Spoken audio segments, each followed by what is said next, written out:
Hello BiPC EAMCET students, ఈరోజు ఈ video కేవలం బైపీసీ ఎంసెట్ స్టూడెంట్స్కి మాత్రమే అనమాట. ఎందుకంటే నేను ఇంతకుముందు ప్రీవియస్గా ఎంసెట్ వీడియోస్ అనేది చేసినప్పుడు నాకు చాలా కామెంట్స్ అనేది బైపీసీ గురించి అయితే అడిగారనమాట. సో మీకున్న డౌట్స్ అన్ని క్లారిఫై చేయడానికి, మీకు కూడా నేను హెల్ప్ చేయడానికి నేనైతే ఈ యొక్క వీడియో అనేది చేస్తున్నాను అనమాట. సో బిఫోర్ మనం ఈ యొక్క వీడియోలో ప్రొసీడ్ అవ్వకంటే ముందే నీకు ఎంసెట్ గురించి ఒక కంప్లీట్ ఒక మోటివేషన్ అండ్ ఒక రియాలిటీ అనేది చెప్తాను చూడండి. సో చాలా మంది స్టూడెంట్స్ ఇప్పటివరకు మేము ఇప్పటివరకు అసలు ఎంసెట్ ప్రిపరేషన్ అనేది స్టార్ట్ చేయలేదు, ఒకవేళ స్టార్ట్ చేసిన మా యొక్క ప్రిపరేషన్ అనేది సరిగా లేదు. సో మనం ఇప్పుడు ఈ యొక్క 30 to 35 డేస్ అనేది చదివితే మనకు ఎంసెట్ లో మంచి ర్యాంక్ అనేది వస్తుందని నీ ఒక్కరికి కాదు చాలా మంది స్టూడెంట్స్ కి ఈ యొక్క డౌట్ అనేది ఉందన్నమాట. అదే విధంగా చాలా వరకు స్టూడెంట్స్ ఏంటంటే మనం వాళ్ళ యొక్క ఫ్రెండ్స్ తోటి కంపేర్ చేసుకుంటే వాళ్ళు అప్పుడే చదివేశాడు, మనం ఇంకా చదవలేదు, మనం ఇంకా ప్రిపరేషన్ అనేది స్టార్ట్ చేసలేదు, మనకు కూడా మంచి కాలేజీలో ర్యాంక్ అనేది వస్తుందా రాదని చాలా మంది అయితే చాలా డౌట్స్ అనేది ఉందన్నమాట. సో మీకు చెప్పేది ఏంటంటే ఎంసెట్ ఎగ్జామ్ అనేది మీ యొక్క లైఫ్ అయితే డిసైడ్ అనేది చేస్తుంది అనమాట. ఎందుకని చెప్తున్నానంటే మీరు ఈ యొక్క 30 to 35 డేస్ ఏదైతే మీరు మీ యొక్క ఫ్యూచర్ కోసం కష్టపడి చదువుతారో ఎంసెట్ ఎగ్జామ్ తర్వాత మీ యొక్క లైఫ్ అనేది అంత హ్యాపీగా అనేది చేంజ్ అనేది అవుతుంది అనమాట. ఇప్పుడు మీరు ఏదైతే 30 to 35 డేస్ ఈ యొక్క టైం అనేది మీ చేతిలో ఉందో మీరు మీ యొక్క లైఫ్ కోసం కష్టపడాల్సిందే. సో నాకు మీ నుంచి కావాల్సింది ఒకటే, ఈ యొక్క వీడియోని లైక్ చేసి ఛానల్ సబ్స్క్రైబ్ చేసుకుంటే నాకు కూడా మీ నుంచి కొంచెం సపోర్టింగ్ అండ్ మోటివేటింగ్ అయితే ఉంటుంది అనమాట. అండ్ ఫర్దర్గా నేను ఏవైతే వీడియోస్ చేసినా ఆ యొక్క వీడియోస్ అన్ని మీ దగ్గర అయితే రీచ్ అవుతాయి. అండ్ మర్చిపోకుండా ఈ యొక్క వీడియోని అయితే మీ యొక్క ఫ్రెండ్స్ కూడా షేర్ చేయండి, ఎందుకంటే బైపీసీ రిలేటెడ్ వీడియోస్ అనేవి చాలా తక్కువగానే అయితే వస్తున్నాయి అనమాట.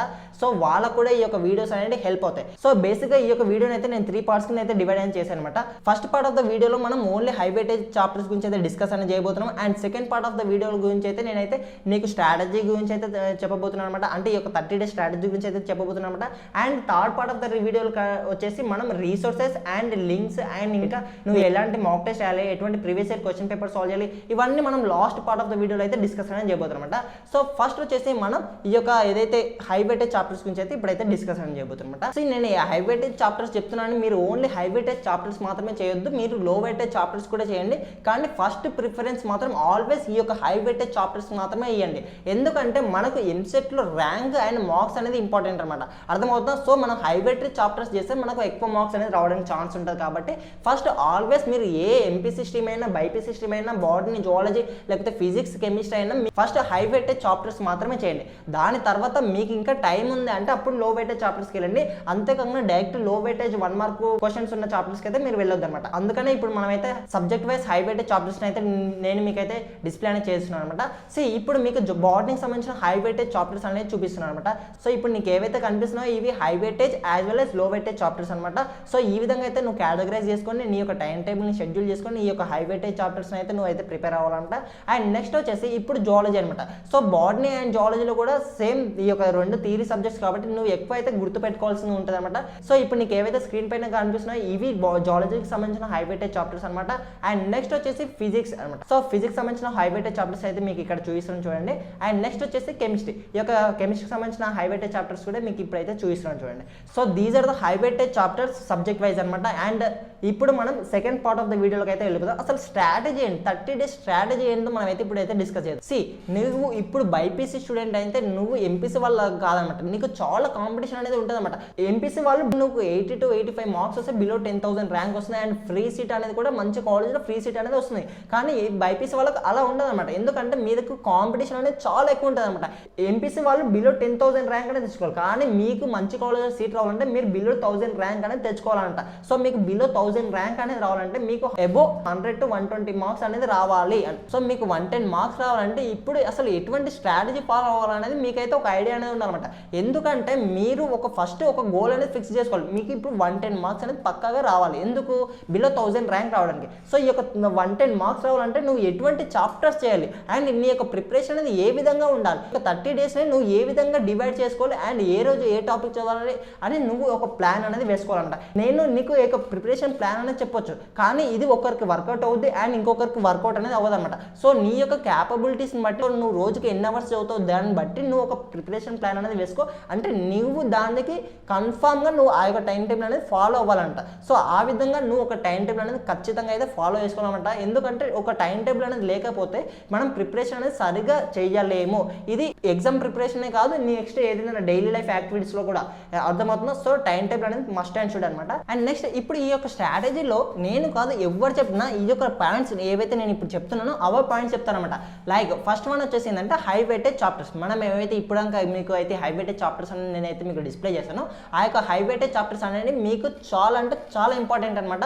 ఫస్ట్ మీరు ఈ యొక్క హై వెయిటేజ్ చాప్టర్స్ చేసిన తర్వాతనే నెక్స్ట్ ఈ యొక్క లో వెయిటేజ్ చాప్టర్స్ ఏవైతే 1 మార్క్ కానీ 2 మార్క్స్ ఉన్నాయో వాటికి వెళ్ళాలన్నమాట. అండ్ నెక్స్ట్ వచ్చేసి ఇప్పుడు ఈ యొక్క హై వెయిటేజ్ చాప్టర్స్ అన్ని నువ్వు కంప్లీట్ చేశాక నెక్స్ట్ స్టెప్ వచ్చేసి ఏంటంటే ప్రీవియస్ ఇయర్ క్వశ్చన్ పేపర్స్ అంట. నువ్వు at least minimum 7 to 8 previous year question papers అనేది ఖచ్చితంగా సాల్వ్ అనేది చేయాలంట. నువ్వు ఒక టాపిక్ అనేది కంప్లీట్ చేసి ఆ యొక్క టాపిక్ సంబంధించిన ప్రీవియస్ ఇయర్ క్వశ్చన్ పేపర్స్ అనేది పక్కాగా సాల్వ్ చేయాలి. Whether it is botany, zoology, physics and chemistry A subject అయినా సరే నువ్వు దానికి సంబంధించిన ప్రీవియస్ ఇయర్ క్వశ్చన్ పేపర్ అనేది పక్కాగా సాల్వ్ చేయాలన్నమాట.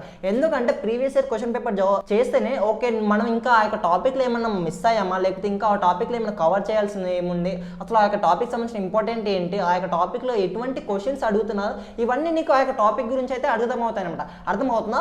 సో నువ్వు ఎప్పుడైనా సరే ఏ టాపిక్ అయినా సరే, బాటనీ, జువాలజీ అయినా, నువ్వు ఎంపీసీ స్ట్రీమ్ అయినా, బైపీసీ స్ట్రీమ్ అయినా, నువ్వు ఏదే స్ట్రీమ్ అయినా సరే నువ్వు ఒక టాపిక్ అనేది కంప్లీట్ చేసి దానికి సంబంధించిన ప్రీవియస్ ఇయర్ క్వశ్చన్ పేపర్ అనేది సాల్వ్ చేయాలన్నమాట. అండ్ నెక్స్ట్ వన్ వచ్చేసి ఏంటంటే మాక్ టెస్ట్ అనమాట. ఈ యొక్క మాక్ టెస్ట్ అనేది చాలా అంటే చాలా ఇంపార్టెంట్ అనమాట. నేను ఎందుకు ఇంత ఇంపార్టెంట్ అని చెప్తున్నాను అంటే, నువ్వు మాక్ టెస్ట్ రాయకుండా మాత్రం ఎంసెట్ ఎగ్జామ్కి అస్సలు వెళ్ళకూడదు అనమాట. ఎందుకంటే నీకు మాక్ టెస్ట్ రాస్తే అసలు రియల్గా ఒక ఎంసెట్ ఎగ్జామ్ రాసిన ఫీలింగ్ అనేది వస్తుంది అనమాట. ఎందుకంటే మాక్ టెస్ట్ అనేది ఎంసెట్ ఎగ్జామ్కి సిమిలర్గా ఉంటుంది అనమాట. అర్థమవుతుందా? అంటే నీకు ఎంసెట్ ఎగ్జామ్ అసలు ఈ యొక్క 3 hours ఎంసెట్ ఎగ్జామ్ ఏ విధంగా ఉంటుందో అదే ఫ్యూచర్స్ అంత సేమ్ యాజ్ ఇట్ ఈస్ ఈ యొక్క మాక్ టెస్ట్ అనేది ఉంటుంది అనమాట.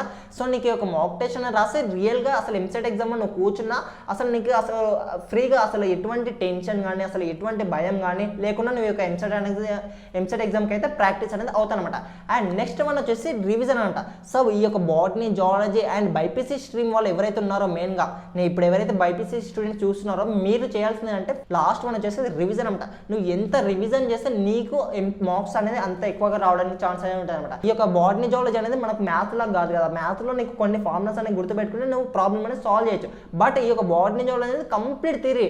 నువ్వు అసలు అన్ని టాపిక్స్ని అన్ని పాయింట్స్ని గుర్తుపెట్టుకోవాలంటే అది అవ్వదనమాట. అర్థమవుతుందా? సో నీకు వీలైనన్ని సార్లు నువ్వు రివిజన్ అనేది చెయ్యి. ఎందుకంటే నువ్వు ఒక సైంటిస్ట్ ఏం కావు కదా ప్రతి ఒక్కరు ఇక్కడ. సో మనం ఒక హ్యూమన్ కంప్యూటర్స్ ఏం కాము కాబట్టి నువ్వు ఎన్నిసార్లు రివిజన్ చేస్తే మనకు గుర్తుండడానికి అంత ఎక్కువ ఛాన్స్ అనేది ఉంటుంది అనమాట. సో నువ్వు రివిజన్ చేయకుండా మాత్రం అస్సలు ఈ యొక్క ఎంసెట్ ఎగ్జామ్కి అయితే నువ్వు అసలు వెళ్ళొద్దు అనమాట. అండ్ నెక్స్ట్ వచ్చేసి ఇంతకుముందు నేను previous year question paper mock test అని చెప్పాను మీకు. కానీ ఈ యొక్క previous year question papers and mock test అనేది ఎక్కడ ప్రాక్టీస్ చేయాలి ఇవన్నీ మీకు డౌట్స్ అనేవి ఉంటాయంట. సో ఈ యొక్క మాక్ టెస్ట్ సంబంధించిన ప్రీవియస్ ఇయర్ క్వశ్చన్ పేపర్ సంబంధించిన అన్ని రీసోర్సెస్ అనేది నేను ఆల్రెడీ కింద డిస్క్రిప్షన్లో అయితే ప్రొవైడ్ చేశాను. ఈ యొక్క డిస్క్రిప్షన్లో కాకుండా కూడా నేనైతే ఒక కంప్లీట్ పీడిఎఫ్ అనేది సబ్జెక్ట్ వైజ్ చేశాను అనమాట. ఆ యొక్క పీడిఎఫ్ సంబంధించిన లింక్ అనేది కూడా ఈ కింద డిస్క్రిప్షన్ బాక్స్లో అయితే ప్రొవైడ్ చేశాను అనమాట. సో మీరు ఆ యొక్క పీడిఎఫ్ అనేది డౌన్లోడ్ చేసుకుని అందులో ఉన్న టాపిక్స్ అసలు ఏవి హై వెయిటేజ్ చాప్టర్స్, ఏవి లో వెయిటేజ్ చాప్టర్స్, ఈ యొక్క మాక్ టెస్ట్ సంబంధించిన డైరెక్ట్ లింక్స్ ప్రతిదైతే మీకు ఆ యొక్క పీడిఎఫ్ అయితే ప్రొవైడ్ అనేది చేశాను అనమాట. సో ఆ యొక్క పీడిఎఫ్ ఒక్కటి మీ దగ్గర ఉంటే మీకు బైపీసీ రీసోర్సెస్ అన్ని మీ దగ్గర ఉన్నట్టు అనమాట. అండ్ నెక్స్ట్ వచ్చేసి చాలా మందికి ఎటువంటి బుక్స్ ఫాలో అవ్వాలి బ్రో అనేది మీకు అయితే ఉంటుంది అనమాట. సో మీకు బుక్స్ సంబంధించిన రీసోర్సెస్ కూడా ఆ యొక్క పీడిఎఫ్ లో ఉన్నాయి. బుక్స్ సంబంధించిన డీటెయిల్స్ కూడా పెడతాను అనమాట. సో మీకు నేను చెప్పేది ఒకటే, ఈ యొక్క 30 to 35 days ఏదైతే వాల్యుబుల్ టైం ఉందో మీరు ఎంత మీకు వీలైనంత హార్డ్ వర్క్ అనేది చేయండి. అండ్ ఆ తర్వాత మీరు ఫ్రీగా ఉండొచ్చు అనమాట. అర్థమవుతుందా? సో మీకు ఇప్పుడు ఏదైతే టైం ఉందో దీన్ని ప్రాపర్ యూటిలైజ్ అనేది చేసుకోండి. లేకపోతే తర్వాత చాలా రిగ్రెట్ అనేది అవ్వాల్సి వస్తుంది అనమాట.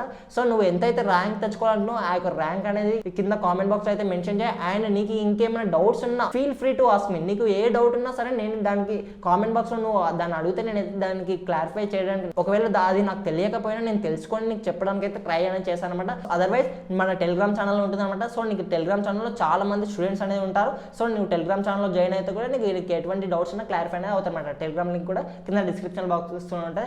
So that's it for this video guys. And I hope మీకు బైపీసీ ఎంసెట్ సంబంధించిన కంప్లీట్ రీసోర్సెస్ అండ్ ఎలా చదవాలి ఏంటి అని ఒక ఐడియా అనేది వచ్చింది అనుకుంటున్నాను. ఒకవేళ మీకు ఈ యొక్క వీడియో అనేది నచ్చితే please do like and subscribe to Pavan Skoda.